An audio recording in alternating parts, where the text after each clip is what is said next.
Hello and welcome to the Reformation Red Pill podcast. I am your host, Joshua Hames, and today, as you guys well know, we have a very special episode coming at you guys. Today, we are going to be discussing a rather important topic, a controversial topic in many ways. The question, should conservatives support the modern nation state of Israel? Today, I have the pleasure of hosting this discussion on one of the more hot button pressing issues within American conservatism at the moment.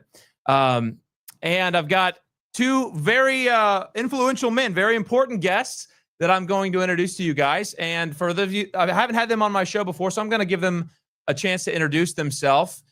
Here we've got Dinesh D'Souza and Auron MacIntyre. Welcome to the program. I'm going to give it over to you first, Dinesh, if you could. Introduce yourself to my audience. Who are you? What do you do? And how can people find you and your work? Well, I'm a writer, a filmmaker. I do a daily podcast, the Dinesh D'Souza podcast. I came of age politically in the Reagan years, worked briefly in my 20s in the Reagan White House. I've been much of my career in conservative think tanks like the American Enterprise Institute, the Hoover Institution. And in the last decade or so, I've been making documentary films, the latest of which is called The Dragon's Prophecy. And as it turns out, it's on these topics.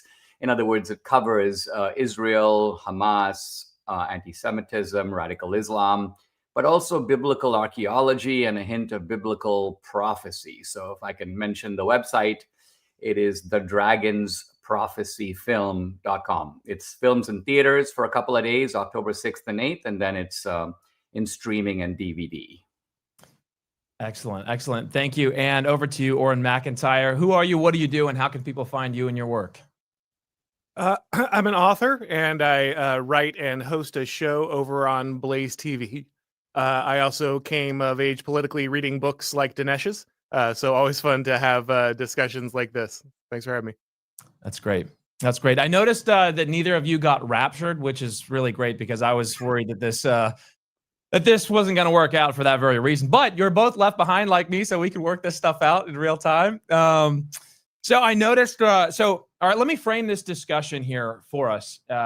I brought both of you on kind of selfishly because I've been working through this issue on whether or not Christian conservatives should support the modern nation state of Israel. I've been thinking through it. I'm not a dispensationalist, so I don't believe that the Jews are God's chosen people. That's not going to be our debate or discussion for today. I'm really interested in.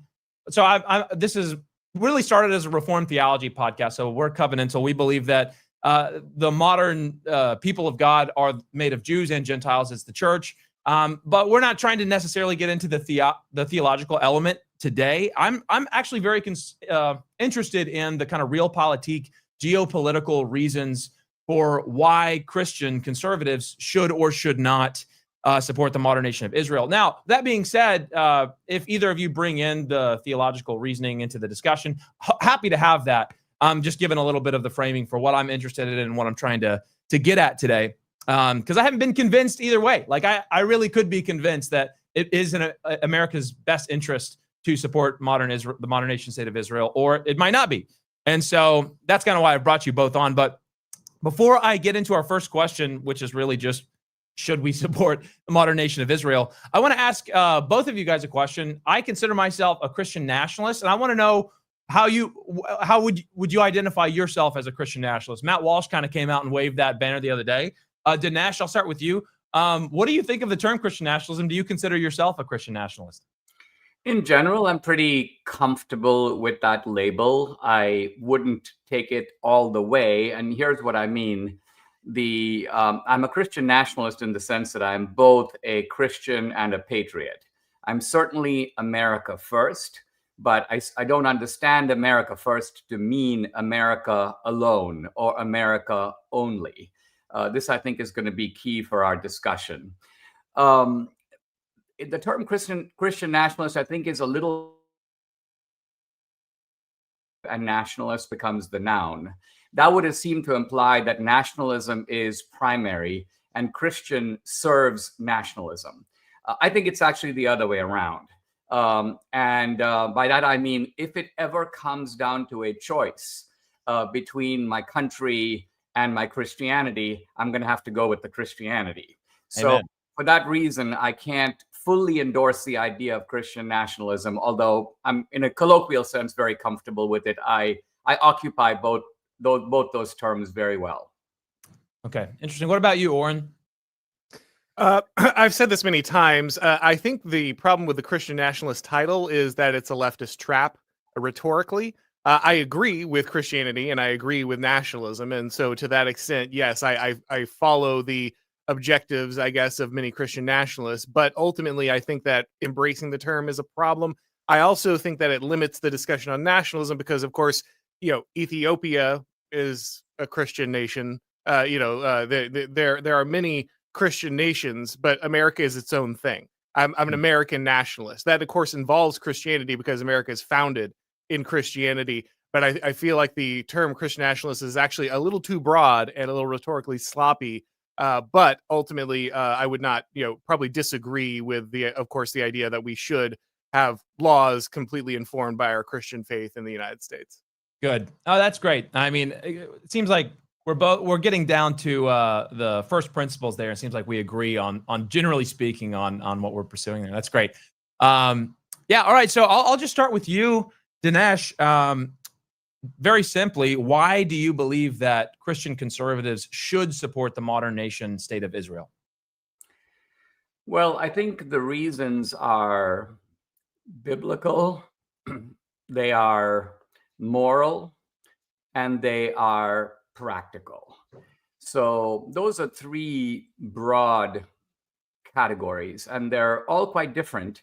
And in some cases where America has an allegiance or an alliance, you have the moral case may work in your favor, but then the practicality doesn't work. I think in the case of Israel, the biblical case is strong, the moral case is strong, and the practical case is strong. So let's kind of go through those very briefly. The biblical case is not merely that, quote, God gave the land to Abraham.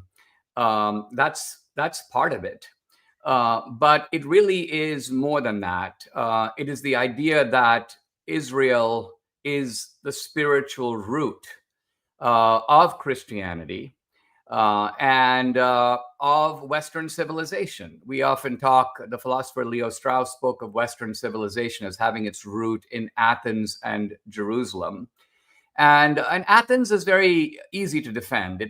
Athens is Socrates and philosophy and the Greek theater and the origins of democracy with Pericles and so on.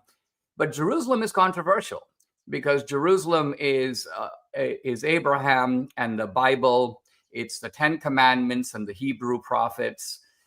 It's Jesus and Messiah.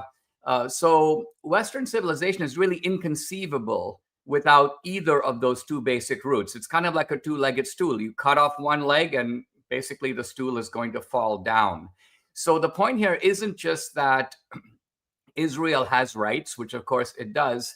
It's that we are spiritually engrafted as Christians onto Israel. That to me is loosely the biblical case. Then you have a moral case, which is that Israel as a nation reflects our moral values. And by the moral values here, I'm talking about the moral values that informed the founding of America. The idea of representative democracy, the idea of an ensemble of basic freedoms, the idea of having minorities, religious minorities, racial minorities, be part of your society and having rights in your society.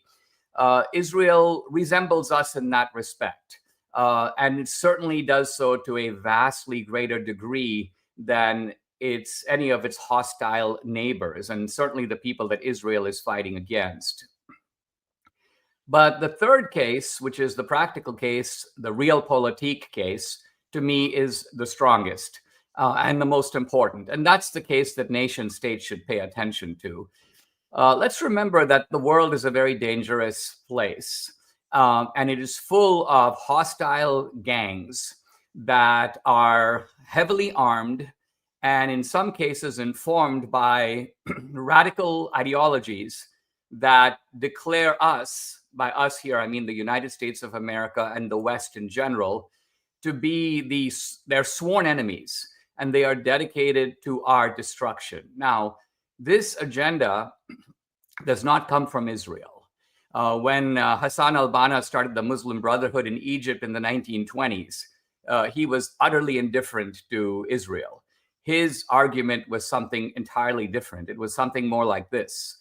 Islam used to rule the world a half millennium ago, and now look at the disgraced state of Islamic regions and states. They're governed by pro-Western despots for the most part, and Islam is sort of the laughingstock of the world.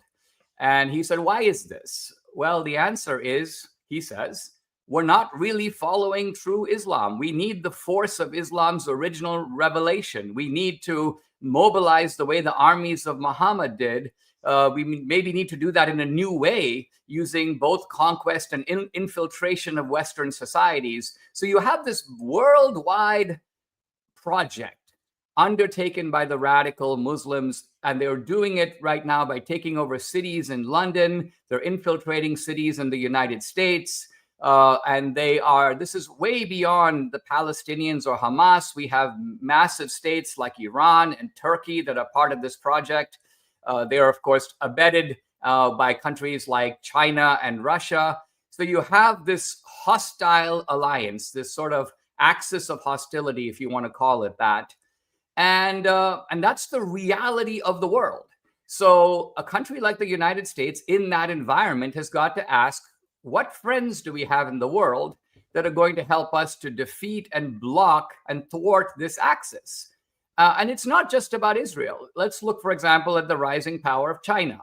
Doesn't it make sense for the United States to find allies in places like Japan and Korea and India? Yes. Why? Because they are in that neighborhood. They are powerful countries unto themselves, and they are capable, certainly together, of helping us to block the growing power of China.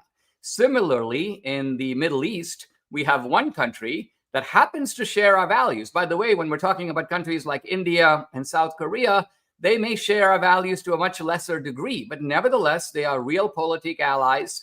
Whereas with Israel, we have a country that is in many ways a lot like us, with the same spiritual and moral root, and they happen to be really tough. Israel has shown that basically single-handedly they can whip pretty much the Arab world combined. A country of 10 or 12 million. Let's look at Iran, which has about 80 million. Israel has shown that it can take on Iran. Israel is on the front line of our battle against radical Islam. Now, let me just wrap up, because I don't want to take too much time with this, in saying that we, the United States, have demonstrated our incapacity, our inability, our incompetence in fighting radical Islam. First of all, we helped to create it. Jimmy Carter pulled out the rug from the Shah of Iran, and that's how we got Khomeini. That's how radical Islam got a hold of its first major state. Then we didn't see 9/11 coming despite all the signs. When 9/11 came, what did we do? We went over to Afghanistan, we clobbered the Taliban, chased them out of there, but guess what? They're back. So that project has turned out to be a failure. And then we go to Iraq in a major democracy building adventure. We botched the whole operation. We forget that Iraq is Shia, just like Iran. The Iranians outwit us. Basically, the Shia are back in control. Iraq has slipped out of our hands. And so we have a kind of almost uncheckered record of failure in fighting radical Islam. Israel, by contrast, has an almost uncheckered record of success. They are our ass kickers in the Middle East, and they really know how to do it. They have utterly crippled Hamas. They have taken on radical Islam in the whole region, and they have done it in such a clever way that they have even allowed Arab countries like Jordan, like Saudi Arabia, to form, you can say, working relationships with Israel. Why? Because as it turns out, even those countries don't like radical Islam. So this is not, I want to emphasize this is not just about going up against the Muslims. We're going up against radical Islam. The radical Muslims, by the way, understand the connection between Israel and America. That's why they use the term little Satan. We're the great Satan. And that right there tells you we are the ultimate target. So my point is Israel is doing at a minimal cost to us the job that we should be doing, but don't know how to do. And so it's really smart, in my opinion, for us to ally with Israel and allow them to do something that's good for them, but it's even better for us. So, in a sense, you could say that that Israel is almost the front lines of defense in a way against radical Islam, and they're essentially taking a lot of the bullets that we might otherwise take. Is in summary. Yeah, not even the front line of defense. In some cases, the front line of aggression, because when you have an enemy, you sometimes want to take the battle to their camp, and Israel is willing to do that. Now, I agree. After October 7th, Israel's action was retaliatory. It was defensive in that sense, just like you could say America's action in World War II was defensive once we were attacked at Pearl Harbor. But we took the battle into the enemy camp. We inflicted far more civilian casualties than Japan had inflicted on Pearl Harbor. Nobody questions, as far as I can tell, the morality of that enterprise. The only debate is, should we have dropped the atomic bomb on those guys, or should we have done a land invasion of Japan, which would have caused untold casualties? But either way, the underlying moral principle is they started it, and so we get to go over there and end it. And somehow with Israel now, there's a change of standards. Suddenly it's like, oh, Israel can't do that, even though Israel was sitting pretty, doing its own thing when Hamas launched an unprovoked attack. That's something, Auron, once after you give kind of your introductory statements here on whether or not we should support Israel, that's something I'd like you to address, because that's something I often hear, right, is the nature of their retaliation is somehow beyond the pale. And I hear that a lot in both left and right, conservative and liberal circles. And so that's interesting. You're drawing the analogy between Pearl Harbor and I'm wondering if there is another standard that they're being held to or not. So I'd like you to get to that. But before you get to that, Auron, if you could just give us kind of your basic introduction, like why or why not should we support the modern nation of Israel? Sure. So I guess to echo some of Dinesh's format there, the first question, I guess, is are we biblically commanded or biblically required to support the modern secular government of Benjamin Netanyahu?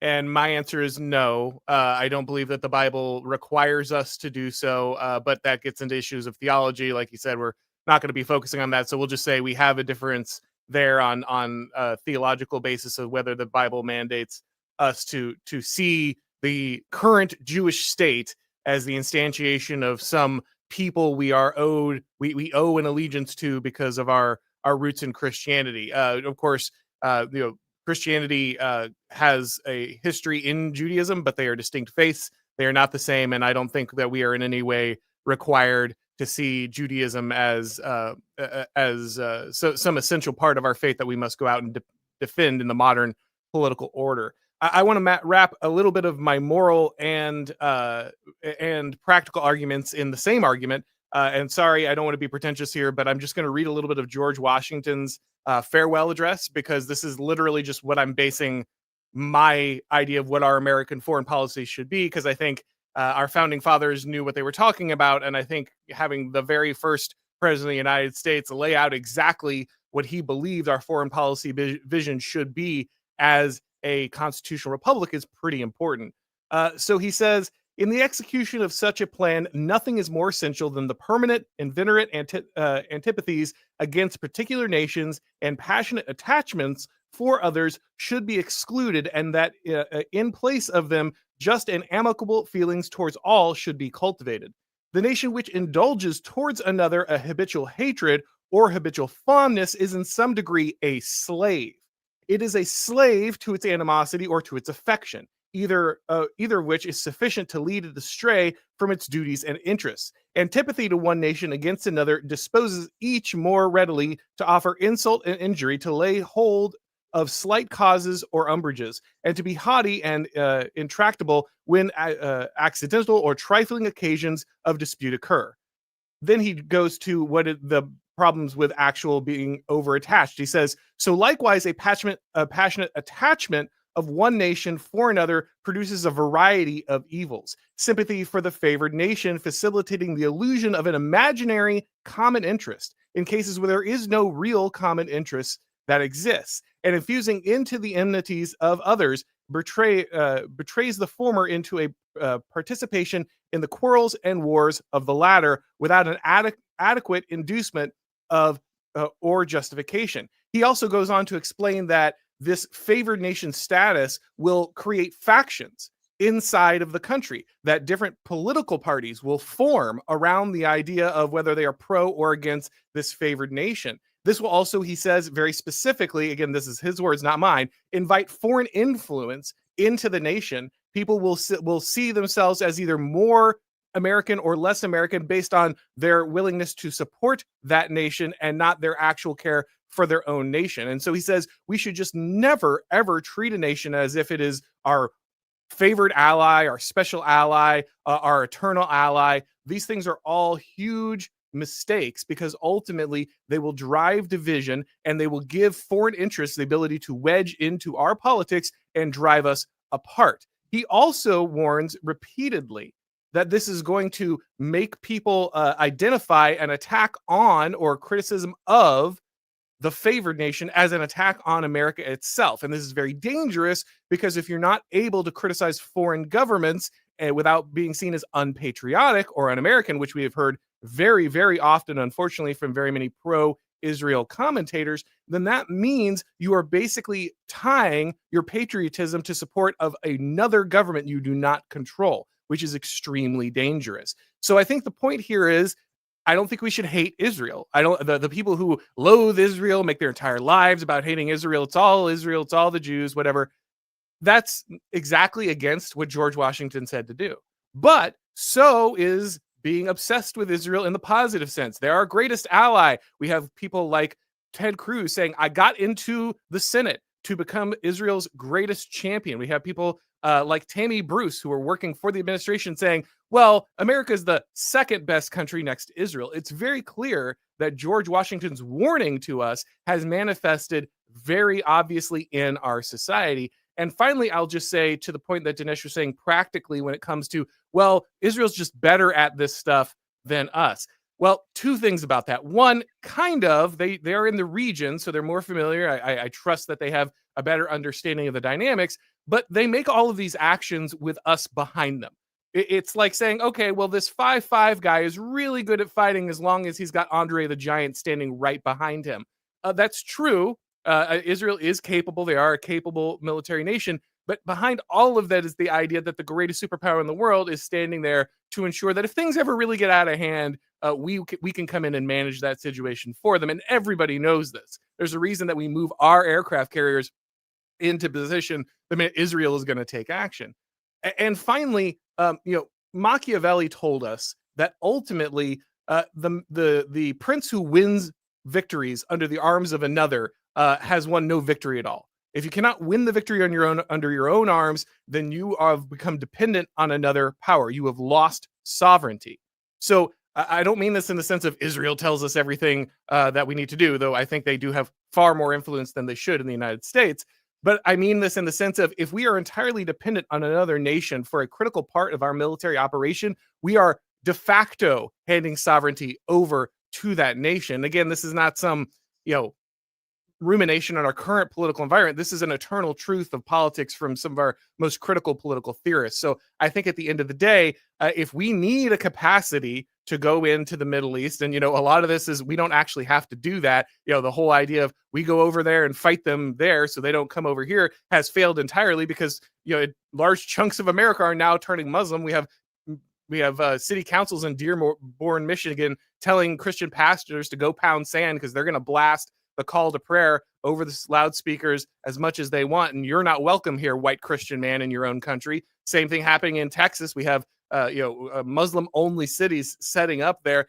I don't think this strategy has been particularly good, actually, at stopping what seems to be the inevitable Islamization of parts of the United States. There are solutions for that problem, and none of them have anything with us going over to the Middle East. In fact, us going over to the Middle East probably exacerbated that problem more than it solved it. So ultimately, I think if we need to develop the capacity to fight in the Middle East at all, we should develop the capacity. We shouldn't be reliant on Israel for intelligence or military or anything else, because ultimately we should have our own nation first. Again, this is the whole point of George Washington's farewell address. He says a nation that is so blessed by God to have this level of, in his own words, isolation from the rest of the world. We don't have to interact with Europe. We don't have to interact with the old world. We don't have to be dependent on these other powers. We should see that as a blessing, and we should take that blessing and then become our own powerful, independent nation. I just don't see why we're going to go back on that and become dependent on another nation when our founders told us very specifically, don't do that, because it'll have exactly the effect that is now happening in our own country today. Very good. Thank you for that, Auron. Before I pass it over back to Dinesh, would you consider yourself an isolationist? I mean, that term is obviously itself a loaded one. Yeah. I would say that if I was going to say this, I guess realist is the term that people don't like now for foreign policy, but I think that is a more accurate understanding. Ultimately, I think one of the problems America is facing is after World War II, we basically conquered the world. And as the world hegemon, we've had ups and downs, and we've benefited from empire, and we've paid the costs of empire. But ultimately, I wrote a book about this, The Total State. I think that scale is actually become a problem in the modern world, and that if we continue to try to operate a global empire in the way that we have, we will pay a cost. And so I would like to see us scale down that empire. That doesn't mean that if there is not a legitimate war that we need to fight, I'm not a pacifist. I know that war is part of statecraft and a reality of human existence. So I'm not anti-war in some libertarian abstract sense, but I just don't think that the maintenance of empire is worth the American blood and treasure at this point. We have far too many problems at home, and that's where we should focus whenever possible. That's good. Oh, I have so many questions from that. But before I get to that, I want to pass it back over to you, Dinesh, because I've been listening to you, Auron, for a little while now, and I think I first heard that George Washington address from you, and that's pretty powerful for me in shaping my own views on foreign policy as I'm shaping them. So, Dinesh, I'd like to hear you respond to some of the claims that Auron was making, especially with regard to our very first president and his views on foreign policy. So I'll pass it over to you, Dinesh.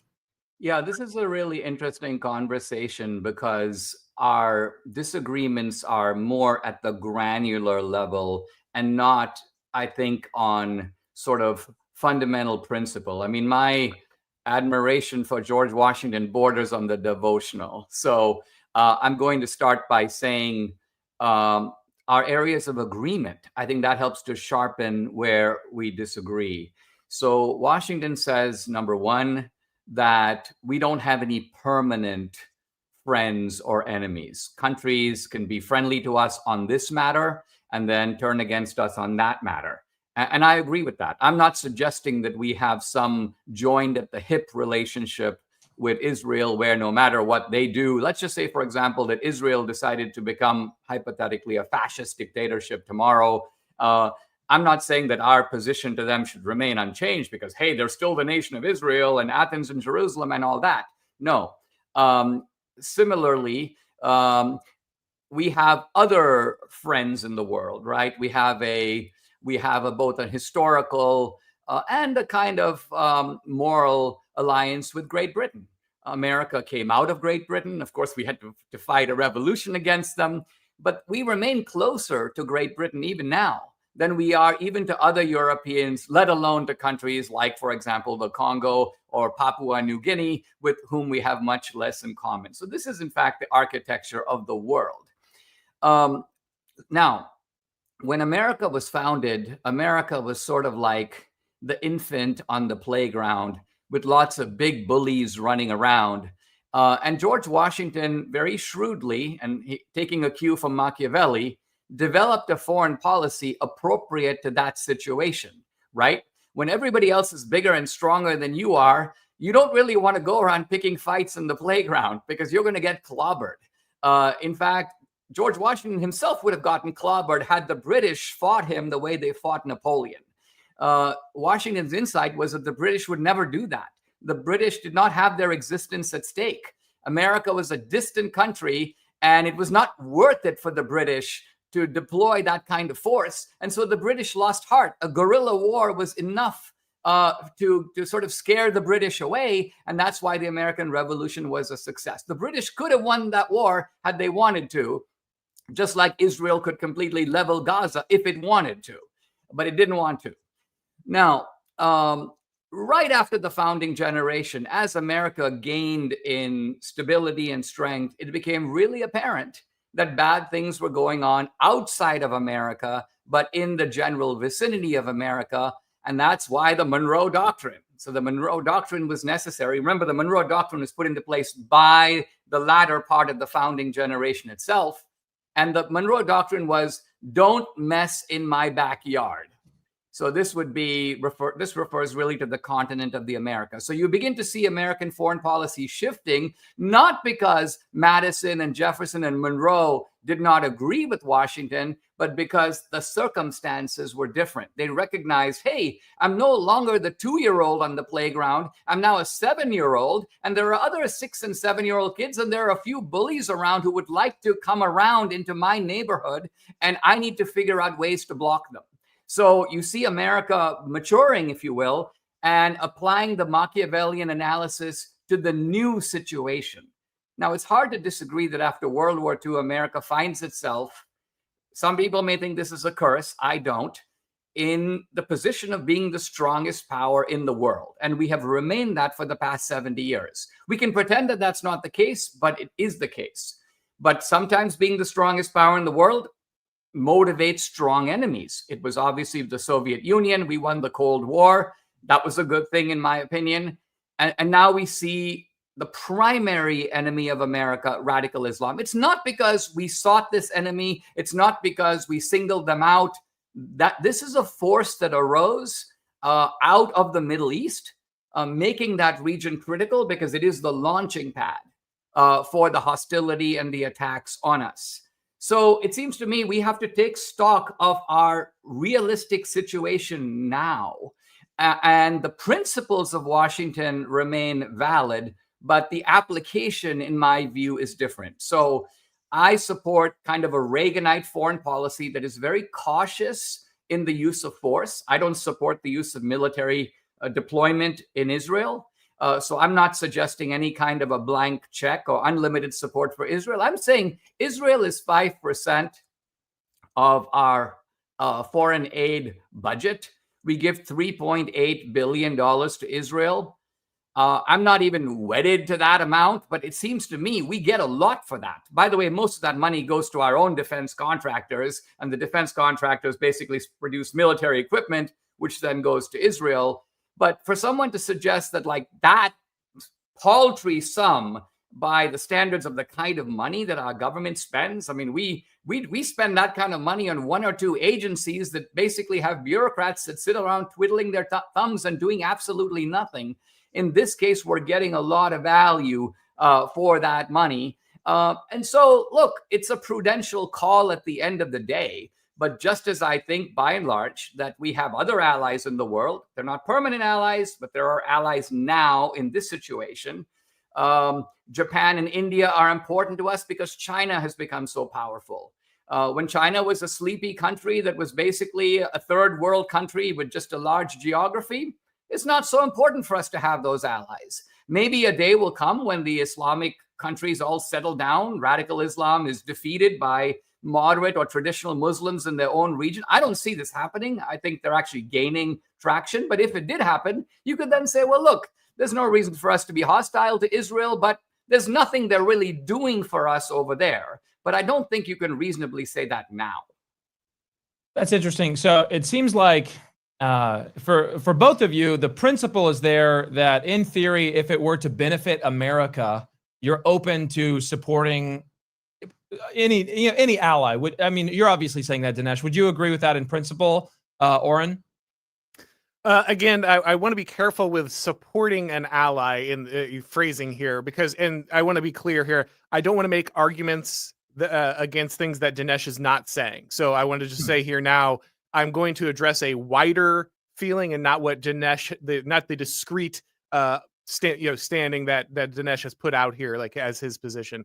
But to be clear, while Dinesh is making a very good practical case for why we support America, it should be noted that this is not the case that is made by the majority of Israeli proponents. The case we hear more and more is actually we are morally required to do this. We're biblically required to do this. This is not a practical application of our current interest that could end at any time. This is a religious devotion, right? And again, this is not Dinesh's position, so I'm not trying to attack him with it, but that is a reality in the sphere we need to understand. In the same way that I have to acknowledge that many of the people who are against Israel do it simply out of hatred of Israel, right? So we both have people on perhaps this, we find ourselves temporarily on their side, but would not agree with their position. But the case has to be pointed out that we do not have some temporary tactical alliance with Israel. We have a multi-decade religious devotion to Israel that has been perpetuated by our leadership class. And we can't, and again, I'm not assigning that to Dinesh, but we can't really address the standing we have with Israel until that's removed. Yes, if Israel was a temporary ally in a temporary operation, I would be fine with working with them on a specific mission, right? But this never-ending blank check, and as Dinesh pointed out, it's not a large sum of money in theory, but in practice, that's not true. It's not just the $3 billion.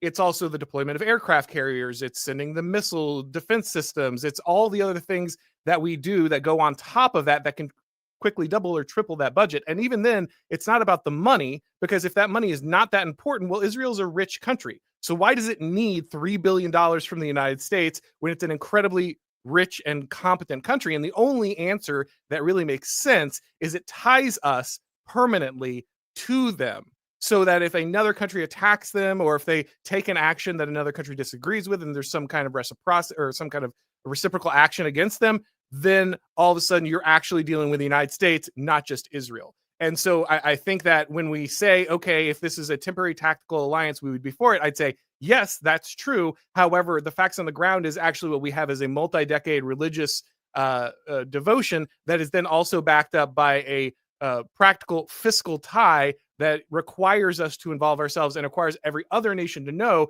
that ultimately we're the ones backing what Israel is doing, if not entirely financially, through our geopolitical association with them. And I don't think that extended association is what George Washington would have wanted, because he said so.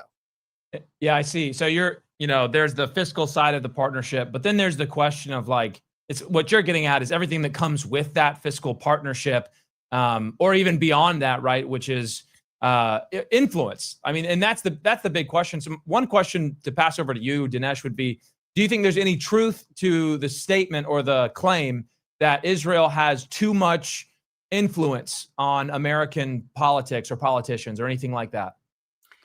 Yeah, I'd like to sort of speak to this head on, and I feel kind of qualified to speak to this because you have to realize I'm coming to this debate very much from the outside. I'm not a kind of professional Israel advocate. In fact, this is the first film I made about a topic like this. All my other films are about America and the meaning of America. So I'm squarely America first. I also want to emphasize, because a couple of people of late are posting this on social media. Well, Dinesh, how much is Israel paying you? I want to emphasize that my wife and I, for the past 3 years, have been giving large amounts of money to biblical archaeology in Israel. So we are actually paying Israel. They're not paying us. The balance is entirely in that direction. And we're doing it because I support the idea that seals and inscriptions and stones are coming out of the ground that are validating not just the Hebrew, but also the Christian scriptures. To me, this is an exciting prospect of God in a way. As the world becomes more secular, God is speaking back through the stones.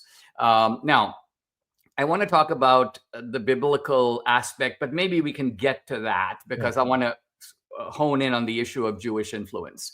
It seems to me that when I first came to America, and this was in 1978, in the latter part of the 20th century, the Jews in America had a overwhelming amount of influence on U.S. policy toward Israel.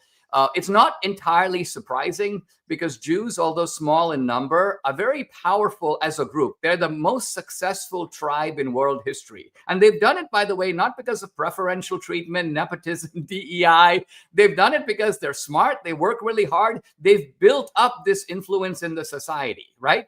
So when you have American Jews who have that kind of influence, they're going to exercise it. We should expect it. By the way, from the founding all the way till the 20th century, Episcopalians as a group had massive amounts of influence. Why? Because they were just quite simply the dominant financial, political, and cultural group in the society.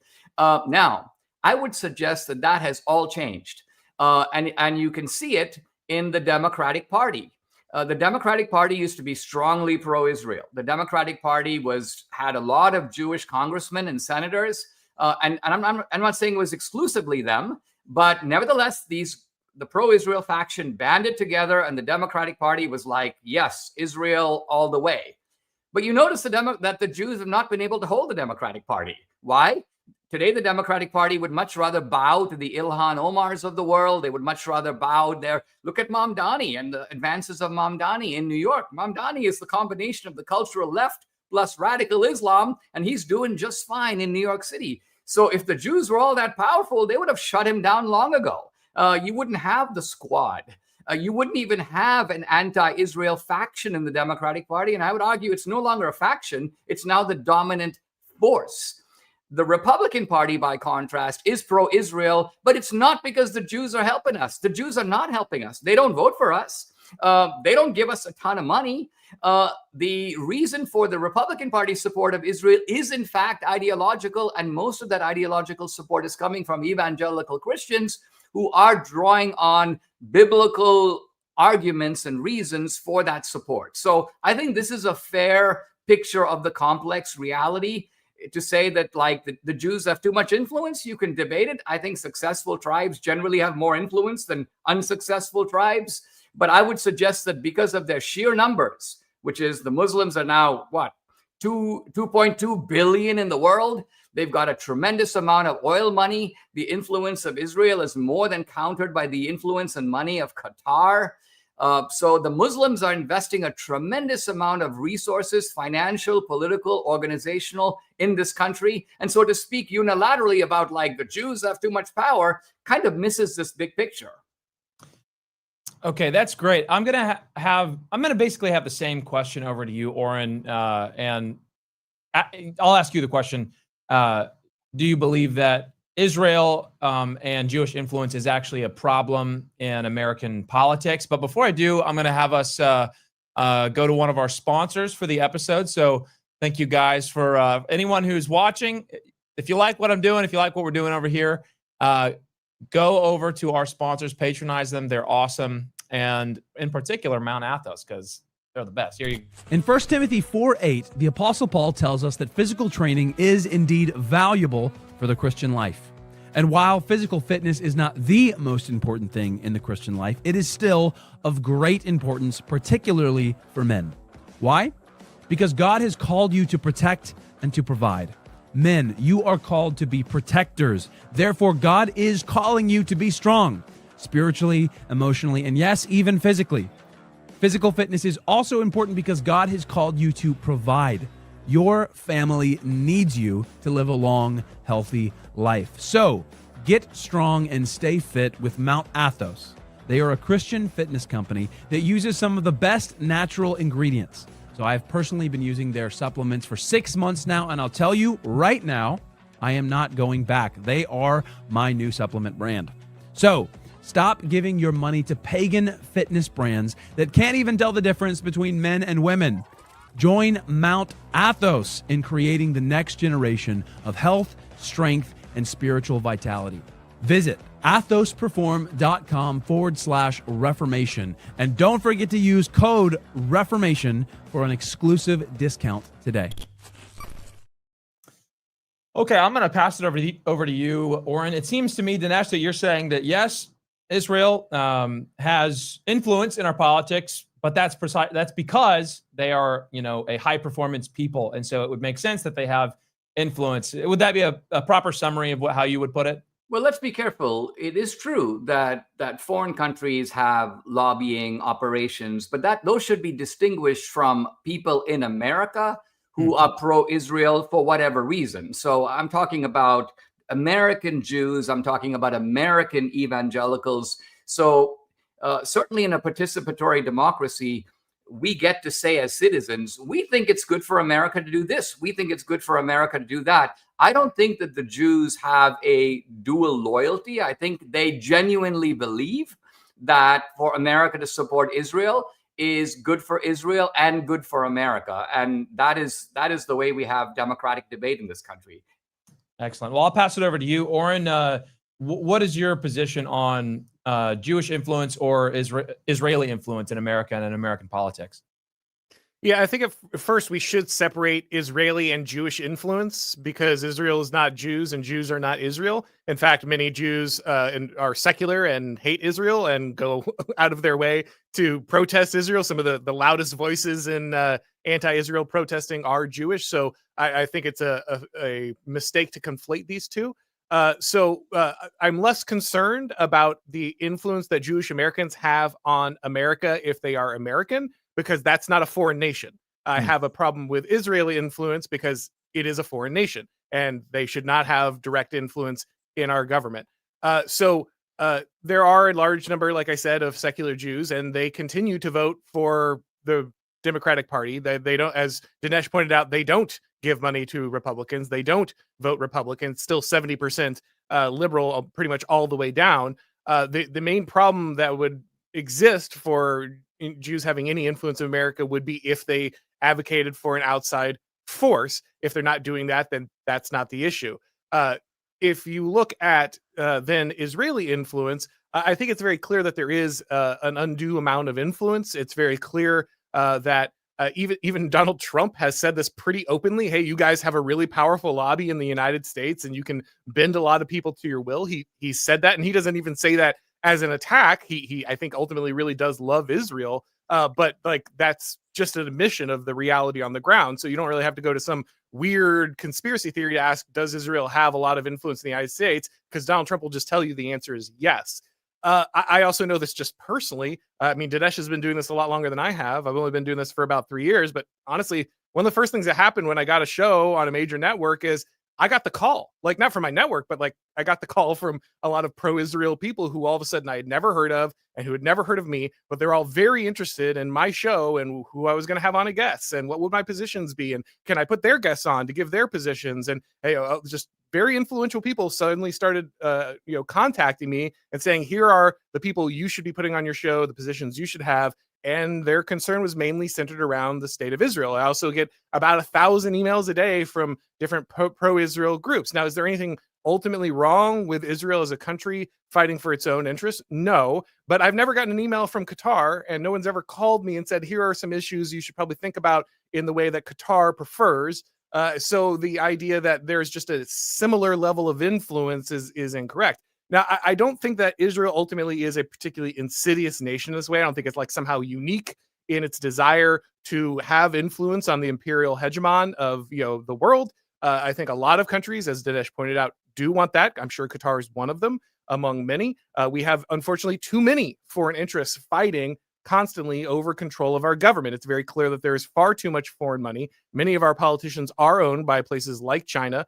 And if they can be owned by China, I don't really understand why we would accept the idea that that is too much, but another country like Israel having that same level of influence is just fine. I think we just have all of these countries no longer having any level of influence. And I don't really take the idea, honestly, seriously, that like because AIPAC is made up of American citizens, it's fine, because obviously they do coordinate with the Israeli government. That much is very, very clear.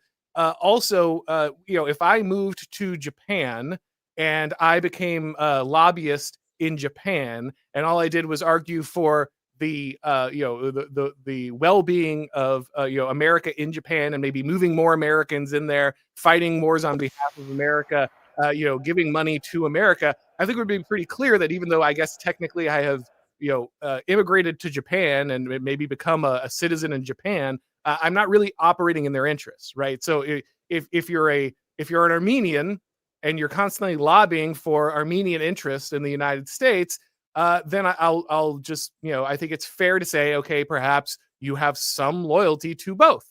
And I can kind of understand that that's your homeland, that's your ancestry, those are your people.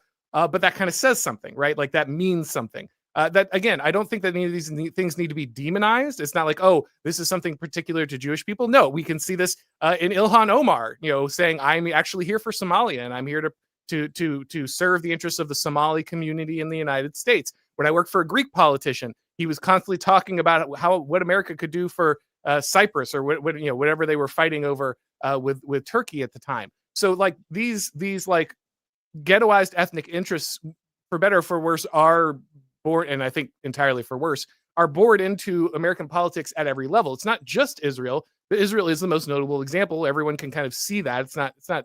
You don't need to be Inspector Gadget to figure that one out. So I just think it's best to acknowledge those realities and move forward, which I think Dinesh did largely. But I would just say that ultimately Qatar just clearly does not have that level of influence in the United States. And I know personally because, well, I haven't gotten any Qatar emails or calls, but I certainly have gotten Israeli emails and calls.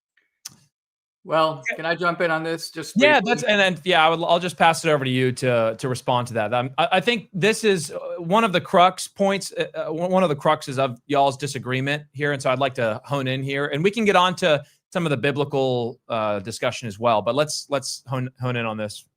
Well, first of all, I just want to say a word of commendation and praise for Auron here, because this debate is so different from what we often see on social media, which is stuff like, some Mossad agent may have crawled through a pipe and really shot Charlie Kirk, and it wasn't really the shooter, and it wasn't a trans network. It was really the state of Israel.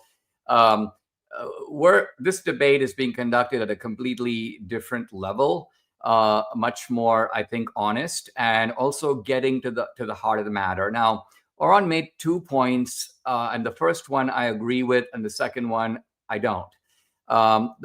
Let's start with a point of agreement. He said that you have all these powerful entities in American politics, foreign countries, and they have too much influence. I would extend that point to say that we have a pharmaceutical industry that has too much influence and a food industry that has too much influence. And so our politicians are, to a much greater degree than either of us would like, bought and paid for by these constituencies. The motivations might be different, but there is a lot of, you could call it, special interest money circulating in American politics.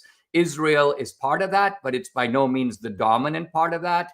And it's certainly by no means the only part of that. So if we're talking about the need as part of our American populism to move the balance away from well-heeled interests, foreign and domestic, and strengthen the power of the ordinary citizen to control his own local community, to have a greater say in the country, I could not be more on board with this project. Now, the second part of what Auron said, I don't agree with, because I think what he was saying is that he equally rejects the influence of enemies versus allies. And again, when I say enemies and allies, I'm not talking about forever enemies and forever allies. I'm talking about our enemies and allies now. So, for example, to me, it makes a difference if, for example, you have Great Britain lobbying for something, or even Germany, for all the complications regarding our relationship with Germany. Let's just say Germany is lobbying for a pipeline, or they're lobbying for Mercedes-Benz in America. I have a different view of that than I would have, for example, if Iran was lobbying for similar projects. Why? Because quite simply, part of being a realist is actually being able to tell the difference between the guys who are on your side, part of your team, and the guys who are out to kill you. You have to be able to make those kinds of distinctions. And finally, on the business of Qatar, look, the strategy of Qatar and Israel is completely different. And the strategy of Qatar is, and it's laid out, by the way, in a Muslim Brotherhood document of several years ago, it is sort of gradual penetration. So Qatar's strategy is not, in fact, to directly lobby a congressman, although they will do that. But it's to like endow a chair at Columbia University. It is to have Qatari allies run for the school board in a suburb in Texas. So Qatar is in some ways building influence at the most fundamental level from the ground up. And it's not really all that visible. I mean, think about it. I live in Texas, and suddenly in the red state of Texas, in places like Houston and Dallas, you just have a proliferation of mosques. And it's not that they came up overnight. We just noticed them overnight. And this is not all built with local Muslim money. This money often comes in through a kind of complicated network of nonprofits funded by foreign entities. And so Qatar has a lot of influence, but their strategy of accumulating that influence, I would argue, in some ways is more gradual, but in the long term, perhaps more insidious. Yeah, in that vein, I've seen several interviews with different Muslims and ex-Muslims who have said that we fund left-wing organizations to facilitate the destruction of the West because we know that those radical left-wing causes ultimately destabilize and harm Western society. So that's interesting. I'll pass it over to you for a second, Auron. If you have any rebuttal to that, and I also want to get to the question before we get into the biblical side of things about Dinesh's claim that our response, I'm sorry, not our response, that Israel's response in Gaza is outsized. It's beyond the pale. And Dinesh, you drew an analogy to Pearl Harbor and how no one questioned America's response in Pearl Harbor. And so if you have anything to respond to what Dinesh just said, go for that. And then beyond that, I'd like to hear your response to his initial claim that that people are upset with Israel in their response in Gaza, and yet they may be holding them to a double standard or something like that. May I make just a brief second point and have Auron kind of take it all on as a broader issue? Yeah. Think of it this way. This to me is a model for thinking about it. If I'm sitting in my home, minding my own business, and a group of gangsters break my windows, kick my door in, they do a home invasion of me. This is basically October 7th. And they rape my wife, they killed some of my kids. And in desperation, I go grab my gun to fight back. The guy runs away, or the guys run away. They all jump into a van. And as I chase them down, they emerge from the van with their own wives and kids, whom they put in front of them. And they basically go, "Don't shoot. You can't shoot because you have a different set of moral standards than we do. These are civilians and you have no right to harm them at all. So don't even shoot at me because you might accidentally kill one of them. And therefore, you're to blame for these casualties." No, this is actually wrong. Who's to blame for those casualties? The guy who is pulling his own wife and his own kids and sticking them in front of him. So to me, the civilian casualties are a tragedy. They are a moral horror on both sides, but the moral responsibility for it falls not only on the perpetrators for starting it. That alone, they put their own kids in danger when they did that. But above and beyond that, they are explicitly yanking their own kids and putting them on the front lines and basically daring the Israelis to attack on the grounds that if you attack, it will foment a moral outrage in the world, and it will cause the media to turn against you and world opinion to turn against you and the UN to turn against you. So this is the strategic game that Hamas is playing. I think that they foresaw this script in the way it would play out. They knew Israel would strike back, and they knew that they could turn that strike back into a massive propaganda victory. And that is exactly what's happening now. I'll pass it over to you to just respond to that, Auron. Sure. So a couple things, since we kind of stacked a few issues on top of each other there. First, I want to return Dinesh's compliment. I appreciate him keeping this a very cordial and professional discussion, because it's very easy for people to just run out and say, anti-Semite, you must hate Israel, Nazi. That's the very first thing you hear, unfortunately, from a large number of people. who have kind of picked up this debate. So very glad that that is not where either of us are going on this. Second, I'll say very quickly on the issue of foreign influence. Dinesh said that our greatest enemy is radical Islam, and I think it is a generational enemy for Christianity itself. So I'm not going to disagree that they ultimately are not the enemies of Christian civilization. They are. But the greatest enemy actually is currently our own system. It's actually our own. All of the greatest threats to America currently are the American government or other entities inside of America that are manipulating our politics for ill. And you can tell this because the real problem with radical Islam is not that it exists somewhere in the Middle East. It's that we keep shipping it into the United States, which is insane, right? That's absolutely insane. Like, the reason there are mosques popping up in Texas isn't because of Qatar. Yeah, maybe they're sending the money. It's because we keep letting Muslims in here. So send them all back. If they're on a visa, send them home, ban Muslim immigration. That problem is solved. We don't have to be pro or anti-Israel to solve this problem. The problem is not Israel or Qatar or any other Middle Eastern nation. The problem is our own government, our own leaders, our own NGOs. These people have betrayed us. And so actually our greatest enemy has nothing to do with radical Islam. Radical Islam is a tool of our greatest enemy, which is the people who are currently destroying the United States. So to the question of the actual Israeli operation in here, a couple things.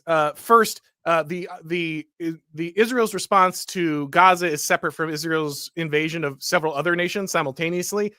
They've gone to war, yes, with people in Gaza. They've also gone to war with several other countries, including a Syrian regime they just bragged about installing a few months ago. But all of those decisions ultimately should be Israel's to make. I don't really care. I don't care. Israel can fight 9 countries if it wants. It can do a counterinsurgency. I don't care as long as they just don't involve me, my money, my diplomatic currency, the reputation of my country in that. I don't want to ever care what Israel does. It's its own sovereign nation. And the only way it can maintain its sovereignty is to stop being attached to the United States. You know what I hear more from Israel nationalists than anyone else is we are really tired of having the U.S. involved in our politics. We don't want them handcuffing our response to Hamas or Hezbollah or whatever. It's like, great. We can both just agree on this. We're giving you money, we're giving you diplomatic cover, and that is tying your hands. If you could do what you want to do on yourself, you could solve this problem in 1 minute. Great. Let's cut those ties and let them do what they need to do. The question of what's happening in Gaza is I think pretty obvious, right? Like, you have two peoples who are fundamentally incompatible and always will be. And a lot of that has to do with history, religious hatred, ethnic blood feuds, the way that Israel came into being in the first place, which, we could debate if we want to, but I don't really think that's fundamentally helpful. Let's just say terrorism is not new to the Middle East or to Israel. But the point is ultimately what's got to happen there whenever you have two incompatible peoples is one of them has to go, right? Like, that's just, there was never going to be peace between Israel and Palestine. That was never going to happen. And I think that better than understanding this as like World War II or Pearl Harbor or anything, what we should really be seeing this as ultimately is Americans versus, the Indian tribes of the United States. At one point, you had to make a decision. Andrew Jackson had to say, okay, well, are you guys going to become part of the United States? Because the United States has created its own culture, its own understanding. And if you want to be part of the United States, then you kind of have to abandon all your tribal understandings of who you are, your former religions, your former alliances, and join us. And if you can't join America, then we need to move you outside of America, because the compatibility between Americans and Indian tribes that want to maintain their way of life and their territory simply is not working. And we moved the Indians out of the territory. You can like that, you cannot like that. That's the reality. And that's just what Israel's doing now. They got to a point where it's like, okay, we obviously cannot exist simultaneously. So either you can join us and become exactly like us. And many Indians did, to be clear. A lot of people just focus on the Trail of Tears, but of course, many Indians became just Americans. And that's why so many Americans have Native American ancestry. But ultimately, many chose not to, and they had to go. They had to be moved out because there's simply no way that these two people could exist simultaneously. I'm not going to judge Israel for taking the necessary actions there in the same way I'm not really going to judge the United States for taking it, but it's not our problem, right? In the same way that I don't think other countries kind of would want to involve themselves in ethnically cleansing Native Americans out of American territory. I don't think America needs to be involved itself in ethnically cleansing Palestinians out of that area. And to be clear, like the relocation of entire population by definition is ethnic cleansing. I'm not attacking Israel as like a genocidal nation. That's just the proper term for the removal of an ethnic group from a place. And so I just think that ultimately I'm not arguing pro or against any of the actions Israel is taking. I just don't want to be involved in them. So are they morally righteous? Are they morally abhorrent? It shouldn't be my problem. It should be Israel's problem. And many Israeli nationalists tell me that's what they want. And so I'm just listening to them. I think we should stop tying each other's actions to each other's interests and simply allow each nation to act in its own. That's interesting. I mean, circulating just after, and it may have been before, but just after Charlie Kirk's assassination was him outlining a similar view that he believed that was going to happen ultimately, and that the incompatibility of the two peoples would lead to some kind of ethnic cleansing of some sort. Dinesh, I'd like to get into some of the biblical stuff because we'll get there. Actually, let me just pass it over to you. I'm sure you've got something to say about that. Yeah, I agree emphatically with Auron that the problems of America primarily are internal and are domestic. They have to do with fiscal irresponsibility. They have to do with cultural erosion, the breakdown of the family, the fanaticism of the cultural left, almost a kind of assassination culture that's now developing in certain segments of the left. This is our primary problem. So to the degree that America first means looking inward, focusing on our own problems, I agree completely.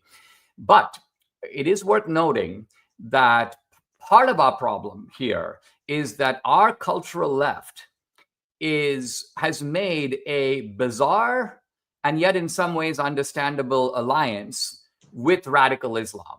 This is one of the perhaps most surprising developments of our time.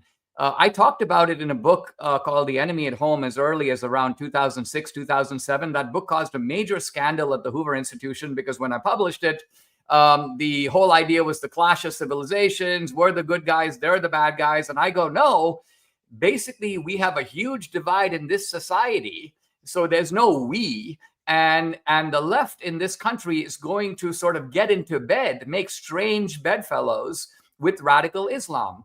Now, what would a kind of LGBTQ leftist have in common with, let's say, a Hamas radical? On the surface, it seems nothing at all, because those two groups want completely different types of societies, and neither would exist comfortably in the other person's society. But you notice how these groups have not only gotten into bed together, but even their terrorism looks the same.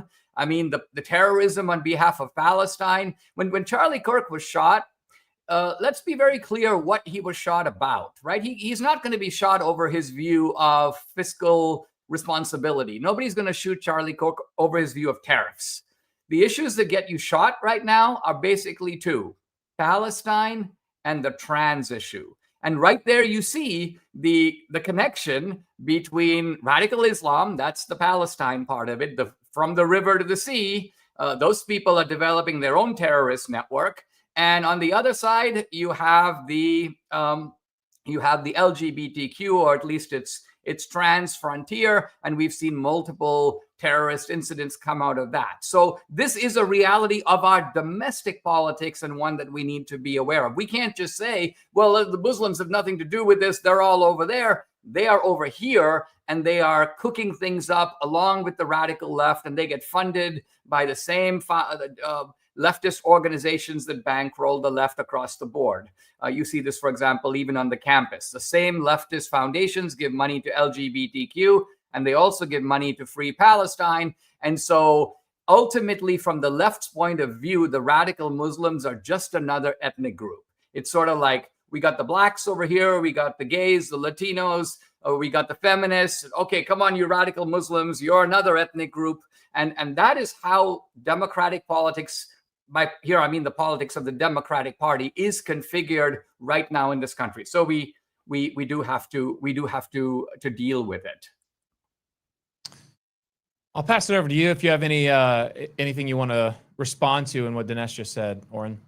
I mean, I'll just mostly agree with what he said there. I agree that ultimately, ideologically, radical Islam makes no sense inside the leftist coalition. But of course, it makes perfect sense if you understand what the leftist coalition is, which is a coalition of people who want to dismantle America, and specifically the personage in the personage of white Christian heterosexual males. That's really what the left is. The left doesn't have any principles. They don't have any abstract moral understandings. All they care about, whether you're in or out of the coalition, the friend-enemy distinction, which is apparently now a controversial thing to recognize, that what decides whether you are in the friend coalition or not is whether you want to dismantle America, whether you hate America. Muslims do hate America by and large, and so they are just another way to dismantle the United States.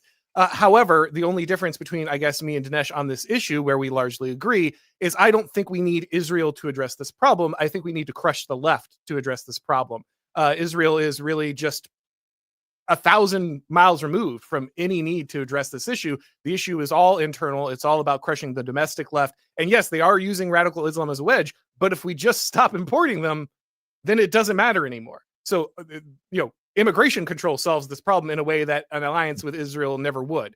So again, we agree on 90% of that. I just think the solution has literally nothing to do with a country in the Middle East and everything to do with our own domestic political will. It is worth noting very briefly that radical Islam, though, is penetrating our neighborhood. I don't just mean in America.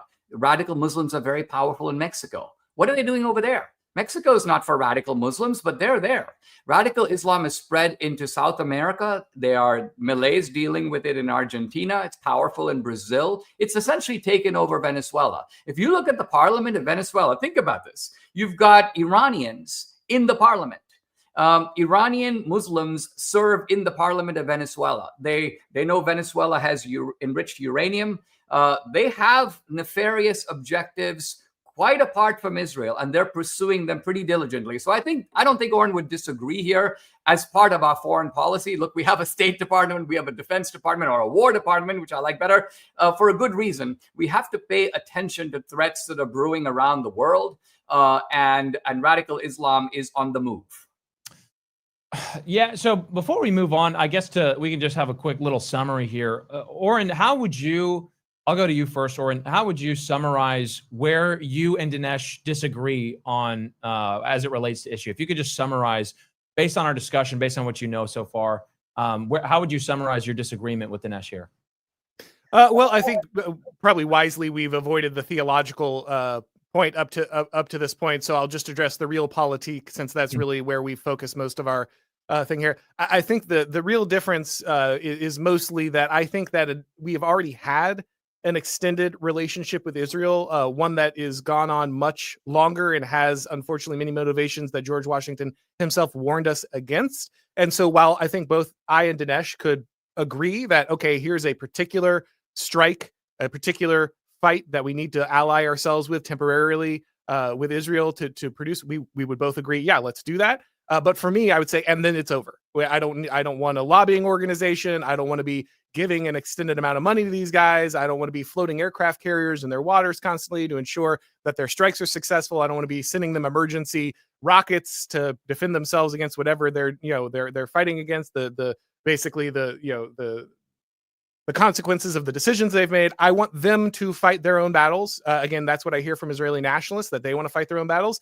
I just want to give them what they want. I want us to be temporary allies whenever that's required. And otherwise, I don't really want to be interacting with the nation state of Israel, as where I think Dinesh believes that long term there is a benefit that outweighs the cost to an extended alliance. And ultimately, that's where he kind of places his support for Israel. Dinesh, I'll let you respond to that real quick.